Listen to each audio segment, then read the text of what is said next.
کو خالی ہاتھ گھر واپس آ گئے. گھر میں کچھ کھانے کو تھا نہیں, دونوں میاں بیوی بھوکے سو گئے. کہہ دینا بہت آسان ہے, اللہ نہ کرے ہم پر کبھی فاقہ پڑے. فاقہ, آدمی کو چائے نہیں ملتی تو دماغ خراب ہو جاتا ہے. کچھ نہیں تھا, پانی کے سوا کچھ تھا ہی نہیں, ایک پیالی دودھ نہیں تھا. بھوکے سو گئے. صبح کو پھر نکلے, پھر بیوی نے دروازے تک آ کے سلام کر کے رخصت کیا. پھر بیچاروں نے دن بھر کام تلاش کیا, پھر شام کو خالی ہاتھ واپس آ گئے, پھر کچھ نہیں ملا. پھر دونوں میاں بیوی دوسری رات بھوکے سو گئے, 2 راتیں اور 2 دن. اب تیسرے دن صبح کو پھر بیوی نے دروازے پر رخصت کیا, وہی سنت کے مطابق مسکراتے ہوئے سلام کر کے. اب وہ شوہر نکلے, لیکن جب چند قدم شوہر چل کے باہر گئے تو بیوی کو کچھ یاد آیا. انہوں نے واپس بلایا, کہا ذرا 1 منٹ میری بات سنیے گا, ایک بات بھول گئی تھی کہنا. وہ واپس آئے. اب جب یہ واپس آئے تو اس بیوی نے کیا کہا اپنے شوہر سے؟ اپنے بیوی نے شوہر سے یہ کہا کہ میں آپ سے یہ کہنا بھول گئی تھی, اس لیے آپ کو واپس بلایا کہ 2 راتیں 2 دن تو ہو چکے ہیں, دونوں فاقے سے ہیں. میری محبت کی وجہ سے آج اگر آپ کو کوئی کام نہ ملے تو کہیں میری محبت کی وجہ سے آپ کوئی حرام لقمہ لے کر مت آئیے گا. تیسری رات ہم پھر خالی بھوکے سو لیں گے, مگر حرام لقمہ لے کر مت آئیے.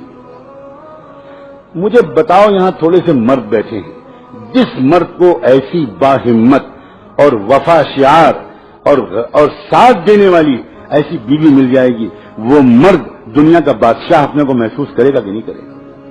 وہ پہاڑ سے ٹکرا جائے گا صرف اسی ایک وفادار عورت کی محبت کے سہارے.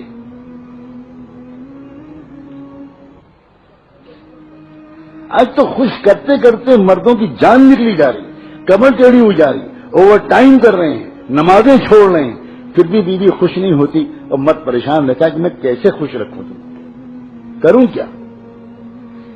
گھر کے اندر کے سکون کا سرچشمہ وہ عورتیں ہوا کرتی تھی جو یہ کہتی تھی کہ آپ کی صحت مجھے عزیز ہے, آپ زیادہ محنت مت کیجیے, میں چٹائی پر سو لوں گی, پنکھا جھل جھل کے اپنی گرمی کو برداشت کر لوں گی, مگر خدا کے لیے اپنی صحت مت خراب کیجیے.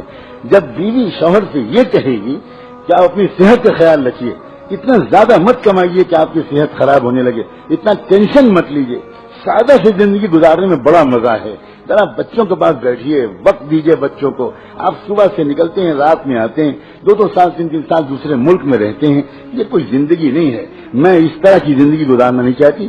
جو عورت اس طرح کی بات اپنے شوہر سے کہے گی, آپ بتاؤ اس گھر میں سکون کی جنت ہوگی کہ نہیں؟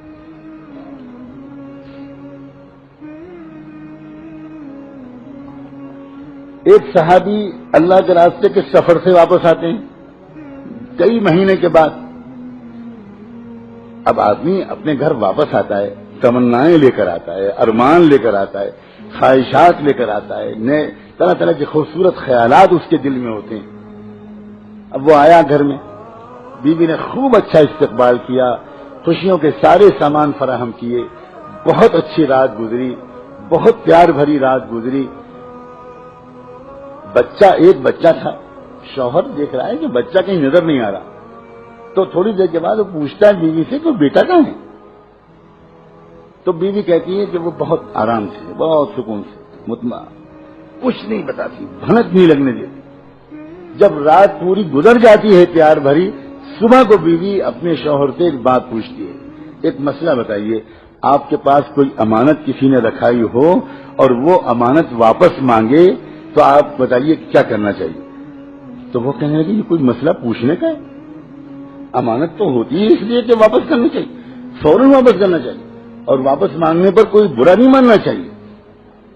تو کہنے لگے بس یہی قصہ ہے, اللہ نے مجھ کو اور آپ کو جو بیٹا دیا تھا امانت کے طور پر, وہ آپ سفر پر تھے, اس کا انتقال ہو گیا, اللہ نے وہ امانت واپس لے لی. میں رات آپ کو بتا دیتی میرے سرتاج, تو آپ کی رات خوشیوں بھری نہ گزرتی. میرے دل سے پوچھئے کہ میں نے کتنا اپنے دل پر پتھر رکھا, ایک ماں ہوں میں, اور آپ آئے تو اس بچے کی یاد نئے سرے سے تازہ ہوئی ہوگی. اب سوچئے, لپٹ کے روتی, شکوے کرتی, شکوے نہ بھی کرتی تو غم کا تو اظہار کرتی, لیکن پوری رات گزر گئی اور بھنک نہیں لگنے دی. صبح کو ہوا, صحابی سناٹے میں آ گئے, حیرت میں لگے کہ یہ بیوی ہے, یہ کیا نعمت ہے، یہ ہے کون؟ کیا میرا نصیب ہے کہ مجھ کو ایسی بیوی مل گئی؟ جب وہ صحابہ خوش ہوتے تھے تو بھاگ کر کس کو خوشخبری سناتے تھے؟ اپنے محبوب محمد مصطفیٰ. پریشان ہوتے تھے تو جا کر کس سے رونا روتے تھے؟ محمد مصطفیٰ صلی اللہ علیہ وسلم. وہ چہرہ ہی ان کا ایسا تھا کہ ان کو دیکھ کر سارے غم بھول جائیں، اور خوشخبری بھی سب سے پہلے انہی کی خدمت میں، اس لیے کہ وہ جانتے تھے جو مل رہا ہے انہی کے قدموں اور دعاؤں کے طفیل مل رہا ہے. بھاگے بھاگے گئے حضور کو جا کر یہ خبر سنائی اور یہ بتایا کہ آج یہ رات یہ واقعہ پیش آیا، میں اللہ کے راستے میں گیا ہوا تھا، لمبا سفر تھا، واپس آیا، خوشیوں بھری رات گزری. بیٹے کو پوچھا، یہ جواب ملا. صبح کو اس نے بتایا کہ بیٹے کا انتقال ہو چکا ہے. اللہ کے رسول صلی اللہ علیہ وآلہ وسلم تھوڑی دیر عجیب کیفیت میں آئے اور اس کے بعد کہنے لگے، جنت میں تم دونوں کو اپنے ساتھ ٹہلتا ہوا میں اللہ کے ہاں دیکھ رہا ہوں. جا کر بیوی کو خوشخبری سناؤ، جا کر بیوی کو خوشخبری سناؤ، میرے ساتھ والی جنت نصیب کر دینے کا اللہ نے آج فیصلہ کر دیا، اور اس سے بہتر خوش نصیب بیٹا تم کو ملے گا، اور نسلوں میں تمہارے بیٹوں میں، تمہاری نسل میں، ہر نسل میں امت کا بہت بڑا عالم پیدا ہوگا.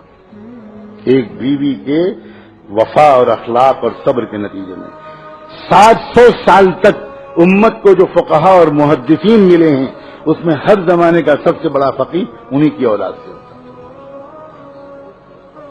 یہ ہے برکت. ایک عورت اتنی برکت والی ثابت ہو سکتی ہے.